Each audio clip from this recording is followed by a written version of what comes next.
I'm Mark Gagan, and you're listening to the Voice of Insurance podcast, produced in association with Advantage Go. Release your underwriters to underwrite with Advantage Go's underwriting platform. It's been 2 years since I had the CEO of Oneglobal, Mike Reynolds, on the show. Back then, he had just joined and was articulating a vision to build a global specialty broker under the newly created Oneglobal banner.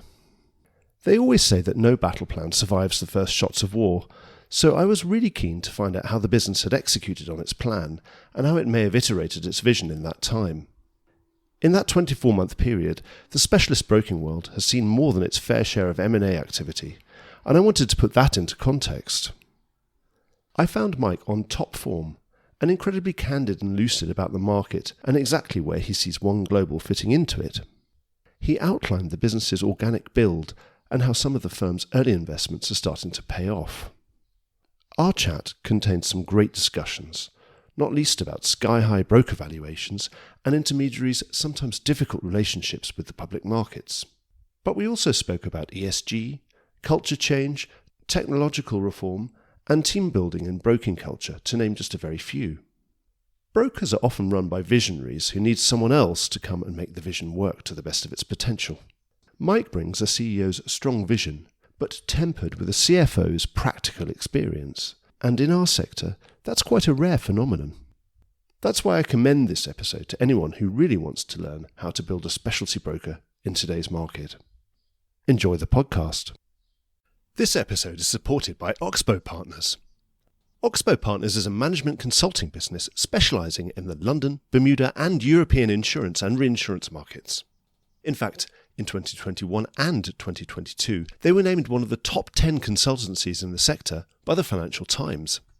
It's fascinating speaking to the team about the kinds of topics they're supporting.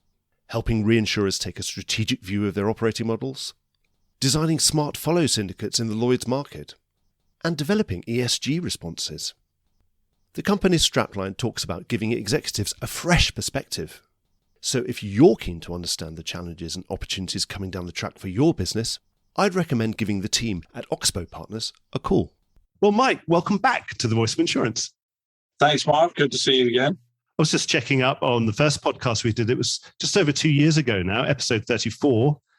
You used that podcast to set out your stall for what you want to be doing with Oneglobal. So now, a couple of years later, why don't you give us a progress update? You're quite right. It's been just over 2 years since I've been CEO of Oneglobal. And yeah, we're progressing very well with our international and specialty build-out. We're seeing some real growth start to come through now in revenues from investments that we've made in that period. So for instance, we'll be up around 60% on revenues this year in the first 6 months. So those investments that we made a couple of years ago are really starting to kick in. I think as you understand yourself, with an organic build, you have lots of restrictions in place around people that you may hire. So there is a lead time, but it's definitely coming through now, which is great. And we've reshaped the business a little bit as well to focus more on specialty lines and geographic distribution. So we disposed of most of the low-level P&C binder business earlier this year. And we've hired some great talent in London, in Singapore, in Dubai, Bermuda, Miami. So we've really covered off all the major markets, the insurance markets of the world. And we have a really committed and aligned executive team. So the world is our oyster, really. And as I say, it's all starting to kick in now quite nicely and happen. Our brand is still relatively young, but we are getting some traction with that now. And it's starting to become known around the world. And in particular, with the retail brokers in the US, really starting to resonate there as well. So honestly, Mark, we couldn't be more pleased with where we are than right now. It's absolutely fantastic. And in terms of the amount of premium you've been handling in that 2 year period, how much bigger is that now? Obviously, if you're projecting 60% growth this year, was it much in the first year, or presumably there was a bit of a lag as you were talking about? The growth in the first year was relatively slow, and then we obviously disposed of a piece of the business as well. Yep. But overall, we would have grown our premium base pretty significantly from the starting point, which I really sort of put back to June 2020 when we branded as Oneglobal from the old SSL Endeavour. But yeah, certainly in the first 6 months of this year, we've got really good growth going on, and the premium base would obviously match those sort of numbers I threw out there in terms of the growth. And in terms of headcount, obviously forgetting the binder, the disposal, sort of excluding that, what's the headcount looking like? Is it much bigger? We're about 170 people now. So again, when I started, we were about 100. And then we had about 20 people that left us through the disposal. So we've probably more than doubled, I think, in terms of headcount. And we have some pretty significant growth plans ahead of us as well, particularly in real growth regions like LATAM and Asia, where we've been adding people quite quickly. So yeah, I mean, pleased with that. I think a doubling of headcount and plans to get well over the sort of 200 mark by the end of the year. And in terms of that expansion into international hubs, which was something you flagged up obviously 2 years ago, how does that change the balance of your business these days? I mean, how much of a London business are you versus all the other international hubs? Yeah, well, I mean, that's a really interesting question because obviously starting out with an acquired platform that was really put together before I came in, pretty much 100% of our business was London business on a wholesale basis, mainly from North America and Europe. But if you look at it today, certainly by the end of this year, interestingly, we will be more like 50% international and 50% UK. So from that point of view, it's really changed quite dramatically. So you're getting better growth in international, even though we've got a very strongly growing London market at the moment. No, absolutely. I mean, the strategy for us, Mark, was to couple the international distribution with specialty line capability, mainly in London. So we do actually have some specialty capability in other offices as well, and they operate as virtual teams. But coupling that international distribution with specialty capability has been very successful. So that was always the strategy, and we can see it playing out now in the numbers as well. Now, within that specialty world, now that you've built this team, I presume you're still building, but are you a specialist wholesale broker these days, or can you compete with almost anybody across the board, across all the specialty classes? Look, I think that's a really interesting question because I wouldn't describe ourselves really as a wholesale broker anymore. Yeah. And we are certainly a specialty, a global specialty broking business. There's no doubt about that. So for instance, again, on those statistics, to give you another couple of statistics, picking up the old SSL and Endeavour, that was pretty much exclusively a wholesale business. So call it 100%. Whereas now we're probably 50% retail, 50% wholesale. So again, it is that shift to building up retail business within these international operations. The only one area where we're very, very clear and always will be that we'll only operate on a wholesale basis is North America. And we've been true to our word on that. We always will be. It's not one of those ones like at JLT where that'll change. We're absolutely clear that that will always be a wholesale market for us. But elsewhere, Mark, our strategy is to build up a retail business and to get close to the client base. And we've been pretty successful in that, winning some pretty large accounts. Right. And that's just because in the US, presumably, the primary market is so well served that some of those relationships and that expertise is there, and you're just adding specialty onto something that's probably quite specialty from a retail perspective. Yeah, it's a very interesting market. And the retail brokers in the US have a lot of choice in terms of how they access London. And I don't think any one broker will ever have exclusivity around that. It really depends on what your capabilities are in certain lines of business. And if you build up a really good capability that they can trust, then they'll utilize that for sure. So we're just focused on making sure as we build out these specialty teams that we get the right people into those teams, the right capabilities, and really face off to those retail brokers in the right way. And presumably in some of the other markets, there isn't that strong retail specialty knowledge. And I suppose are you sort of saying to the client, well, you might as well just come direct to us because perhaps the retail brokers, they might be good for some of the relationship stuff, but they're not going to add the value in the way that someone in the US might be able to. Yeah, that's pretty much exactly right. When you go to some of the other economies around the world, they're not as well developed as the US in terms of capabilities. And so that is correct. So it gives us more opportunity to be on the ground in specialty lines of business, but also we can act as the wholesaler, then wholesaling our own business to ourselves into London. And once we have all the capabilities lined up in London or Bermuda or Dubai, we can really hold ourselves out as being able to access all of those markets and cover off these specialty areas in a global way. But then from a business building point of view, having to service people directly is different, and presumably it's more in resource intensive. So out in those hubs where some of those clients are, you've got some people who are really hands-on, I presume, and they're really walking the client through and hand-holding and all that. Absolutely. In the wholesale business in London, it's much more facing off to retail brokers in the US, for instance. But if you take our Singapore office, for instance, there's an office that we set up 2 years ago. We now have a headcount of over 20 people. We've won some very large accounts, and it's very, very hands-on in terms of the relationship and hand-holding with the clients for sure. But, it is interesting, Mark, because to break into some of those accounts against the opposition, which in some of those cases was just the big boys, we really have to get out there and demonstrate that we have all those capabilities, that we have people who can make a difference in terms of the relationships. And we've been able to do that. And it is a model that we can pursue.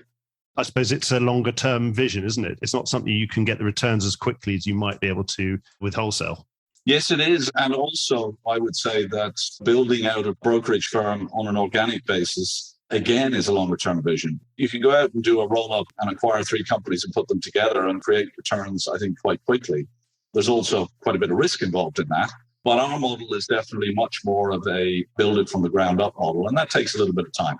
But that's why we started 2.5 years ago, and now the real growth is really kicking in. Obviously, you had really impeccable timing, Mike. This hard market has carried on hardening during that time when others thought it might have fizzled out by now, but it's still going. But I'd like to ask you, actually, how far do you think this has got further to run before I put words in your mouth? Look, it's an interesting one. I mean, I think we're definitely starting to see a little bit of softening in certain lines. So I think it's becoming fragmented by line now. That's how I describe it. So more capacity has appeared in certain lines of business. Things like D&O, for example? Yeah, correct. So, a year ago, next to impossible to get these things away. Now it's becoming a little easier. But we're still constrained in certain lines of business. I mean, cyber is a good example. Yeah. It's still very difficult to get any large cyber programs placed in the market. So we are constrained there. But clients are definitely seeing relief in certain P&C lines of business and a slowing of rate increases. Financial lines, energy, aviation, etc. Now, of course, then you come along to other dynamics. I mentioned aviation. We've obviously got all these leasing claims out there, which have been much traded in the market, much talked about in the press. And my honest opinion on that is that's going to take a long time to play out. And I don't think it's going to have an immediate effect on pricing in the market. I think it'll have an effect in terms of hardening, but it's not going to have that huge effect that it could have on an immediate basis. I think it's going to be slow pain, if you like, over the next year or two as those things go through the courts and play out. But obviously, we're seeing whole war rates on aviation under pressure. We're seeing the same thing in marine. And then you've got other drivers, such as the availability of capital in the reinsurance market. I mean, capacity is becoming constrained there now, and people are pulling back from certain lines of reinsurance. And I think the knock-on effect that's going to play into the primary market from lack of reinsurance capacity in certain lines, that's yet to be seen in the pricing in the primary market. So we've got a very complex picture overall, whereas I think we'd started to see some softening in certain lines of business and better availability of capacity. There are unique things going on around aviation or around reinsurance capacity, all of which I think will potentially drive those rates back upwards. So complex picture. But in general, is it a fairly rational market? You can still get quotes, you can still bind things if you get firm orders at those quoted terms? I mean, even though you may not be very happy with some of the premiums being quoted. Look, I'd say it's a rational market for the most part in London. But what we actually find on a lot of our wholesale business is we bring programs to the market, we get decent pricing on the programs, we go back to the retail agent in the US, and then they use it to sort of go back to the local market who say, well, if they're going to write it for that, I'll write it for 30% less. And that's irrational. So I think certain markets are rational and certain markets are not. And that's what we deal with every day as brokers. It's an interesting market. You mentioned about accessing capacity. That's something obviously reinsurance brokers are good at. And when we spoke a couple of years ago, reinsurance was one of the plays. Obviously, that was in the context of the market dynamics of the time, which was Aon Willis was certainly still on as a potential deal. And all of that would have entailed, and the huge amount of rearranging that's been going on and investments been going on in reinsurance broking ever since. Yeah. For one, how's it gone in reinsurance for you? And having a reinsurance capability, is that going to help you access some of that capital that others can't?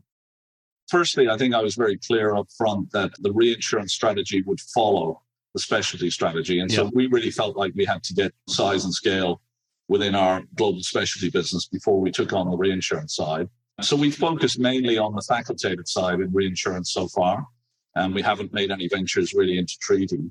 I think we're also clear that we're not going to set out to try and recreate one of the big players. And so, getting into the heavy analytics, et cetera, is probably not for us given our size and scale. Yeah. So what we would intend to do is to focus on certain niche specialty lines of reinsurance business. So whether that's marine, energy, aviation, financial lines, et cetera. So essentially mirroring where we're strong on the specialty side.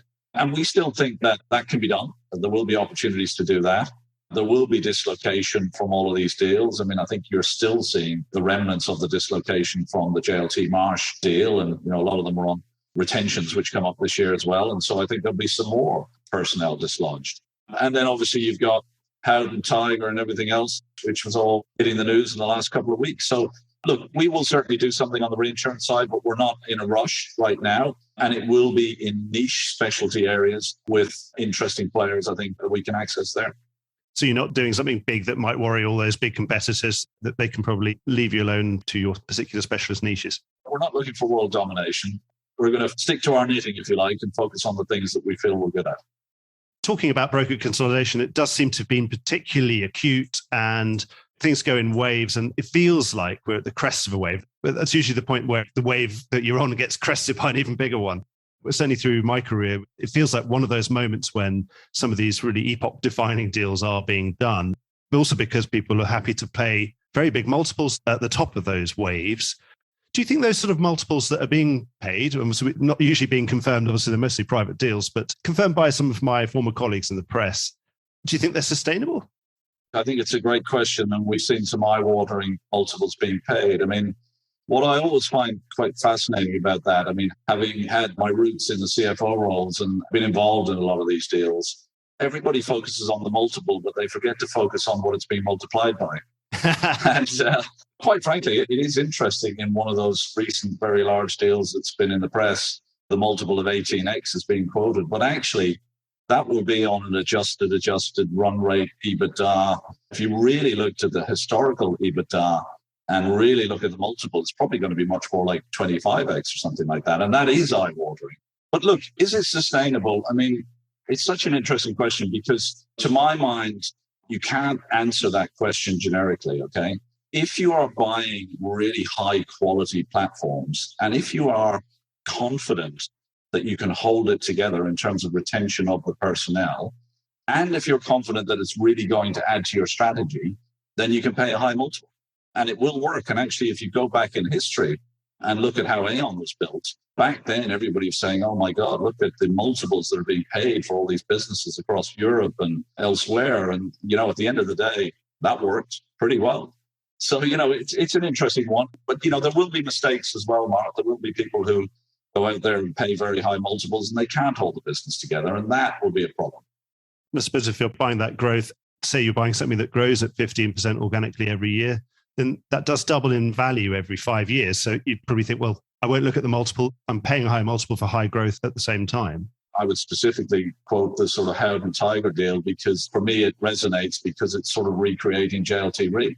And I think it's a really smart deal, There is no doubt that the mileage that business will get, the tailwind it will get from being part of Howden's will probably make that a huge success. So you can look at the multiple, you can look at the price and say, well, I wouldn't have done it. But at the end of the day, I think it's a good deal. Sometimes it's people like Pat Ryan. Obviously, they don't look at the upcoming 2 quarters. They look at 25 years. And we think 25 years after that big wave in the mid to late 90s. Yep.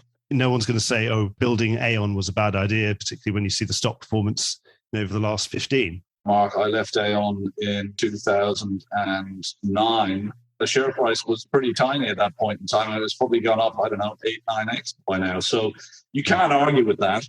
But what is interesting, of course, is that Pat built it and Greg integrated it and really made it hum. So it's an interesting business. Yes, obviously you've got private equity backing. And so metaphorically, that clock is always ticking at some point. And maybe it ticks louder when valuations are this high, because goodness me, at these prices, shouldn't we just sell? What sort of stage are you at with your relationship with JC Flowers? Great question. I mean, again, my career, this is actually the first time I've been part of a private equity backed and owned broker. And so I'm learning a lot. But look, what I would say about JCF is that I've always said to our stakeholders when I'm asked this question, private equity look at a 5 to 7 year time horizon. I think you could probably generically say that, and it's pretty accurate. And we are about to tick into year 5 of their ownership. So anything could happen at any point in time. But what I say to all our stakeholders is that's not something you should be focused on, because at the end of the day, it's just capital, and capital will come and go. There's plenty of capital out there that's interested in being part of this industry, as you can see in the multiples that are being paid, etc. And so what we need to focus on as stakeholders in our business is just delivering for the client and building the business and being successful. And the other thing is, I would never have a strategic plan for our business that is aligned to a 5-year time horizon. You can't do that. You can build a 5-year plan, but it must be a part of something that is a much longer term vision. And so we're really focused on building something that will endure for clients and for staff in 20, 30, 40, 100 years time. So look, it's not something I sit there worrying about every day. And I don't think any of our stakeholders do either. And I suppose, given your size and the experience of other brokers in this space, that you can grow and you can then reverse in a new backer seamlessly. It can be done. The first backer sells, it makes their gain, and then new backer comes in at this new higher valuation. And then the next 5-7 years, they double again. Of course. I mean, if it's a private equity backer that comes in, that's correct. If you end up at a trade sale, then it's a different scenario. But it's not something we're focused on day to day right now. That's something for the future, and we'll see where we get ourselves to. We were mentioning Pat Ryan earlier, but someone like him, we've had a fantastic IPO for Ryan Specialty Group. Again, perhaps highlighting that there's a bit of a dearth because private equity has got so much more powerful and has bigger financial firepower at its disposal. People used to IPO, people used to float on public markets, and now they don't. And when you float something that's a high quality franchise with good growth prospects built in, the public markets are really receptive to that because they haven't really got anyone else to invest in. Obviously, you've got the big three and a few others, but maybe 30 years ago, they would have had lots of smaller brokers that they could pick winners from. Is that something that might appeal to you? Another way of keeping your independence, but okay, you're never independent if you're a public company, but you could be more independent and looking at the sort of valuations that can be achieved. Might that work? Any and all things are on the table come the points of decision in the future around things like that. I mean, it is interesting that you actually don't see a lot of brokers that IPO at this point in time. So we have seen some historically. I mean, for instance, Baldwin Risk Partners, BRP in the US, have gone public in the last few years. But I think there's a reason why you don't see that many brokers go public. And that is because to build a brokerage, you really have to invest very, very heavily through the P&L. And so once you become a public company, you've got to be at the point where you're sure that you can deliver the returns on a quarterly or half-yearly basis in the UK consistently and explain exactly what you're doing. And I think that in building a brokerage firm, you want to be able to put significant investment in up front and to trust that that investment is going to pay off in 2-3 years' time. And, sometimes the public markets just can't swallow that sort of investment cycle. So it can become tricky. And I remember at JLT, that was exactly the sort of fine line that we had to tread on that, because being a public company, stepping up there and giving the half-yearly results, you had to explain all this investment you were putting into the business, but you had to drive a return that the market expected as well. And just squaring that away in a public environment is tricky. I think any and all options we should look at in the future when we get to that point in time, but I just don't think we have the size and scale to worry about it right now. Absolutely. It certainly resonates. I remember in the later years of Benfield, when they were trying to build Benfield Corporate Risk, again, it became a 6-monthly feast to see how much money they had invested in the thing. And of course, with JLT at different times with a specialty, again, it became anything that is an investment, and is bleeding red onto the P&L, which obviously you'll be sitting there saying it's investment. The investors are saying, well, that's money we could have had. Well, I think you're absolutely spot on. And it's quite interesting with JLT. They're all public numbers, but that US specialty business became a $100 million revenue business within 2 years, but it was still not good enough because it wasn't generating profit. Okay, it might take 3 years to get there. And at the end of the day, that is the problem with being a public company, is you're going to get that level of scrutiny. And so you might make different decisions. So it's an interesting one. It's funny that an insurtech can tell that story and be received positively, and they want to see growth, but maybe an insurance broker can't. And there's probably something we can't change. I suppose an investor assumes an insurance broker must be quite conservative and quite defensive.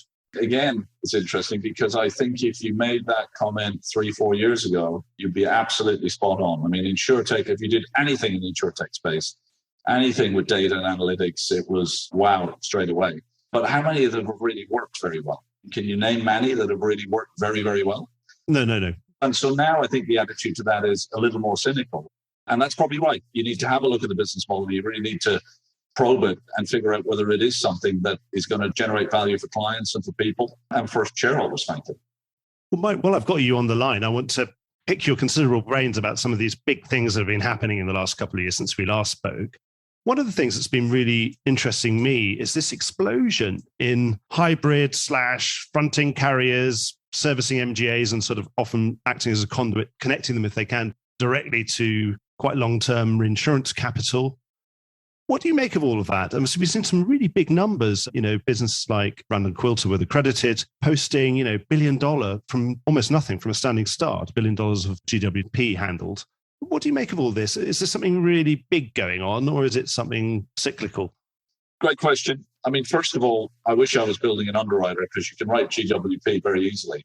To drive broking revenues, you've got to go out, scrap and fight and really have the absolute best product and the absolute best teams to drive your revenue base. So it is interesting. I mean, I say that because, of course, we should always have in the back of our minds that there's a lot of premium flow out there in the marketplace and they can access it, not necessarily at the best type of business, not necessarily at the best rates, but they can drive top line very, very quickly, okay? And look, the MGA model, I think in the last few years has become very prominent because it's efficient. It's very efficient. It has a low cost base, it has an efficient capital base. And if you get the right underwriting teams together with the right capacity and you put them together and you have a strong offering, it can work very, very well. And so it's no surprise to me then that you get a lot of the sort of hybrid fronting companies stepping into the fray when that's happening, because where there is demand, supply will eventually find that. And I think that's exactly what's happening. There has been an explosion, though. It's pretty interesting. Does it appeal to you in any way? I think you've still got MGAs within your offering, haven't you? And obviously, it might be natural, particularly in some of those niche areas for some of the smaller premium, higher volume end of that. It might make sense. So you might avail yourself of some of this? Yeah, no, absolutely. I mean, look, it is an area at which we're looking very closely, and you'll know that we made some hires in that space recently that have been with us since the start of the year, and we're looking very closely at our strategic plans in that area. It's not something we would want to ignore. It's something that can bring value to our clients. And I think where it can bring value to our clients and doesn't create a conflict, we would want to support that. Those MGAs have been supported by a huge number of these incubator-style businesses. We never seem to have an incubator in the broking terms. It's all sort of, come join my team and buy into my vision. Do you think there would ever be a space for a broker that is able to accommodate teams on that basis, to say, come and incubate your business within us? Well, we did have Capsicum, didn't we? I mean, I suppose that was a little bit of an incubator business. And it's an interesting one because I don't particularly think it lends itself well, certainly not to what we're trying to do, because I think you've got to look at the cultural aspect of the whole thing. And, we really want to create a team, a group of like-minded people within Oneglobal who essentially want to work together for the benefit of the client. Okay. So we focus every day in trying to take away those barriers around individual P&Ls and individual incentivization and all those. So we try to keep that much more at a team level so that people work together. And we find that culturally that works much better for the clients. And so trying to envisage some sort of structure where you would have different cells of different brokers that are all sort of competing against each other and in a viper's nest. I mean, it's quite a difficult one for me to envisage. Certainly wouldn't fit with what we're trying to do now culturally. And on that culture question, I remember a couple of years ago, you were talking about the cultural challenge that the industry was facing. Obviously, times moved on, but we also had a recent employee A-related fine from Lloyd's. Do you think we've still got a long way to go on this? Look, I do think we still have a long, long way to go. But I do think that now that the spotlight has been on it for a number of years, that we're starting to make some progress. With something like this, Mark, it's a generational change that needs to happen. And for me, it's all about respect. And I actually find as generations come through, they act in a different way in terms of respect, just naturally. We don't have to try and change it and force them to do that. They generally do. And so to my mind, the spotlight is on this and certain changes have been made in the marketplace.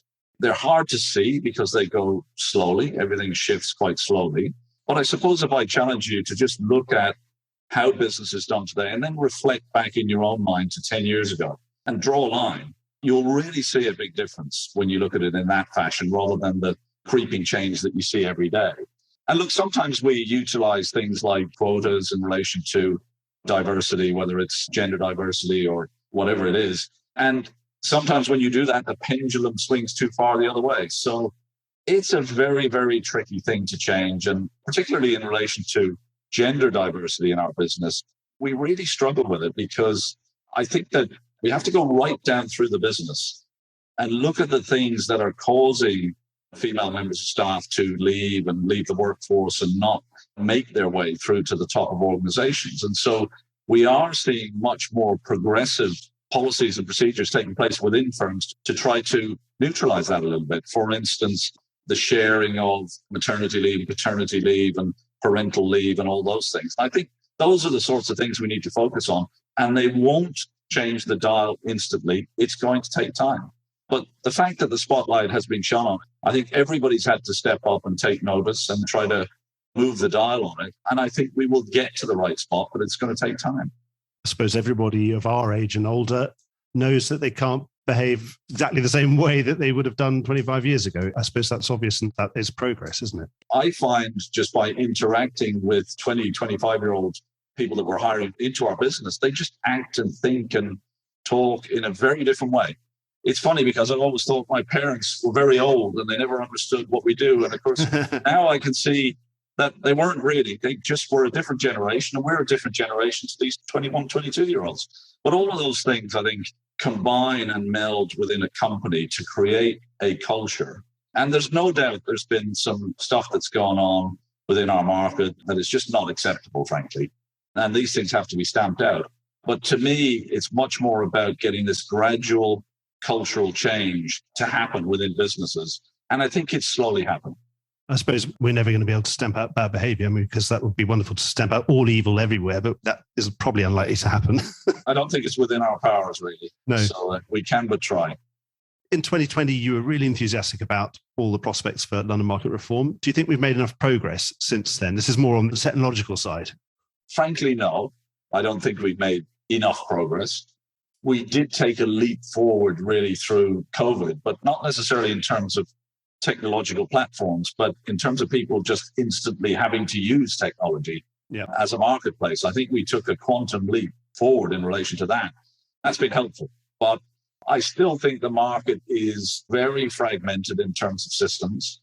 There's no clear direction as to whether one platform or another is the one that's going to take over. And everybody is, if you think about it, you look at a piece of wholesale business that's being placed in the market, it's been processed 4 times in different brokers and different underwriters and Lloyds. All of that, I think, is still immensely inefficient. But it's a little bit like what we talked about with the issues around gender and equality and everything else. These things won't change overnight. They're going to take time. And look, at least the spotlight's on it. We've started to make some change, and we'll get there eventually, I'm sure. At least culturally, everyone's accepted that we do need to do this now, and this is actually going to happen. Whereas before, you might have been able to get away with, oh, it'll never happen. And then you'd be proved right because whatever system failed, there was a project that had failed or, happened. Yeah. That won't happen anymore. I think through the COVID period, it was remarkable that everything actually worked and people were forced to get on and use technology and learn about technology, and everything worked very well. So it almost works too well because we can't get people back to the office now. So the only thing that the offices have really got going for them, of course, is that they've got air conditioning, whereas people don't have air conditioning at home. They've all got heating at home. They don't all have aircon. This is UK employers particularly. Indeed. And we should be able to get them in the winter as well, because the price of heating is going to be incredible. One of the silver linings of the high inflation environment, yes. Indeed. One of those technological advances that's really progressed in the last couple of years, because it was only just kicking off 2 years ago, I want to ask you, it's starting to mature a little bit. How has algorithmic or automatic underwriting, it's starting to mature. So have you got now a better view of what you think it might do to the market over a longer period of time? And how is it changing the way you do broking? I suppose there's 2 aspects to it. So one is, if you go back a number of years, you would hear the comment in the marketplace that all this stuff should all be done through algorithms because you're really just looking at loss history and loss ratios and triangulation. And so why do we have brokers at all to do these things? And so that was something that used to perplex me 5-7 years ago quite a lot. But I think I've learned now that particularly in specialty classes of business, I don't think the algorithm is ever going to replace the broker, okay? What it will do is enhance what the broker can offer, because a broker is effectively a consultant in relation to an insurance coverage or transaction. And I think the use of algorithms, the use of data can only enhance how they look and the view they take of a particular risk when they bring it to the marketplace. So I think that's one side of it.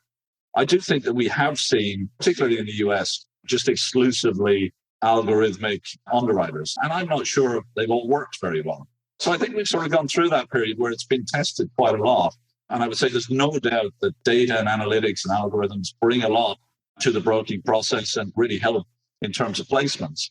But I just don't see that it's the be all and end all. You still have to have sensible input from brokers and clients to get to the right spot.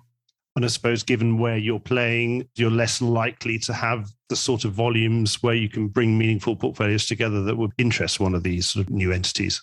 Yeah, at this point, I think that's correct. But that doesn't mean that we don't have quite a lot of data that we can utilize in relation to our client placements. So there are various levels of how it can be used, and there's a use for it for sure.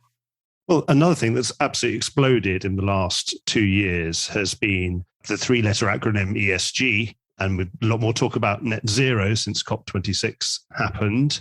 And that's really started to spill over much more into insurance and the way that environmentalists have discovered insurance and started protesting up and down Lime Street and other things, for example. What do you make of all the opportunities and potential threats that are being thrown up by this transition to ESG and net zero transition, particularly in your business where some of those classes, you're really very close to all this action? Well, first of all, as a relatively new broker on the block 2 years into our new brand, we really had the opportunity to set our business up and take that very seriously as a business from day one. And so things like paperless office and recycling and all those things, we've been very careful to make sure that we took those opportunities up front rather than having to make the change in 3 or 5 years' time. So that, just from our own point of view, I think that's been really good. But there's a lot going on out there in relation to ESG. I mean, probably one of the biggest issues really is around global warming and climate change. And in 2021, I think there were about $100 billion of losses in the marketplace that you could attribute to climate change. And if you go back over the last 5 years, it's probably the same number each year. So there is no doubt there are a lot of insurable exposures out there in relation to losses that can be linked to climate change. But I think we have a responsibility as brokers to guide our clients through this. I mean, I certainly wouldn't think that we should just walk away from our clients if they're producing coal right now and say, we'll only deal with you when all your production is wind powered or something. I mean, we have to handhold our clients through this change. And so there's a big demand out there for it. I mean, the International Renewables and Energy Agency, IRENA, have said that in order to meet the Paris Climate Change Summit goals of keeping global warming within 1.5 degrees of where it is right now, then renewable energy needs to increase from 25% of current capacity to 86%. And so how do you make that transition and over what period of time? And so we want to help our clients to do that. So we've been very focused in setting up a renewables broking team. So we've started to build that out right now, but we've put them alongside our energy team and frankly said to them, this is a transition. You guys are the old school. This is the new school. We must help our clients to transition between these things. And I'm not so sure it's helpful that certain markets are just taking a stance and saying, bang, I'm not writing coal anymore. I mean, given what's going on in the world right now, I think we're seeing some clients that are finding some real difficulties around that. And to me, I think the more progressive approach would be to say, I aim to be 100% into renewables in 10 years' time. Now, what's the transition to that point in time? And that's certainly how we want to look at it as a business at Oneglobal. So you'd rather see a carbon-heavy client, but with a decent 10-year plan that's credible, and then progress year after year than not, and you'd like to help them along that way?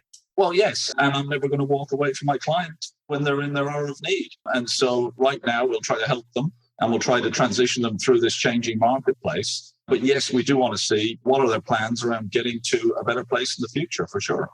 Because presumably also this ESG scoring is going to start really coming in very soon. Next year, year afterwards, it'll start to kick in and it'll come through the whole value chain. Presumably you've got to be ready as a broker to explain to a client what their ESG score might look like and how it's going to affect the way that underwriters look at them. You really do. And that's why we've focused very heavily on building this renewables team alongside our energy team. And you're absolutely right. I think when those scorings come in and, we have to guide our clients through that process, we're a consultative business. We've got to be able to demonstrate to them what's going on and help them to achieve their goals and get their coverages.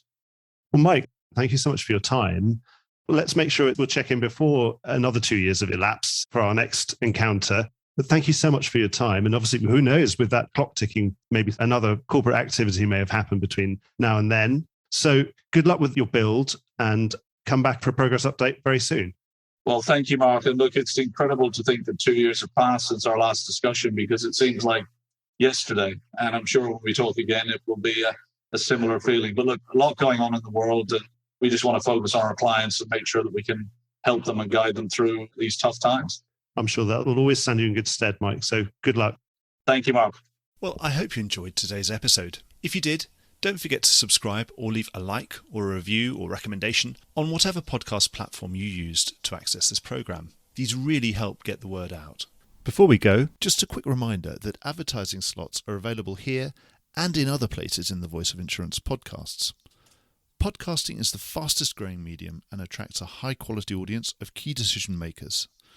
It's also an intimate medium where you, the listener, are right in the room with me and the interview subjects. Needless to say, that means it's a great way of getting your message out directly to an audience because you know you've got their full attention. It's also very cost effective. So get in touch with Mark at thevoiceofinsurance.com to find out how you could be speaking directly to the industry. The Voice of Insurance is produced in association with Advantage Go. Release your underwriters to underwrite with Advantage Go's underwriting platform. Voice of Insurance is produced by me, Mark Gagan. Music was written by Anna Gagan and produced by Carlos Gagan. Check out more podcasts and written comment pieces at www.thevoiceofinsurance.com.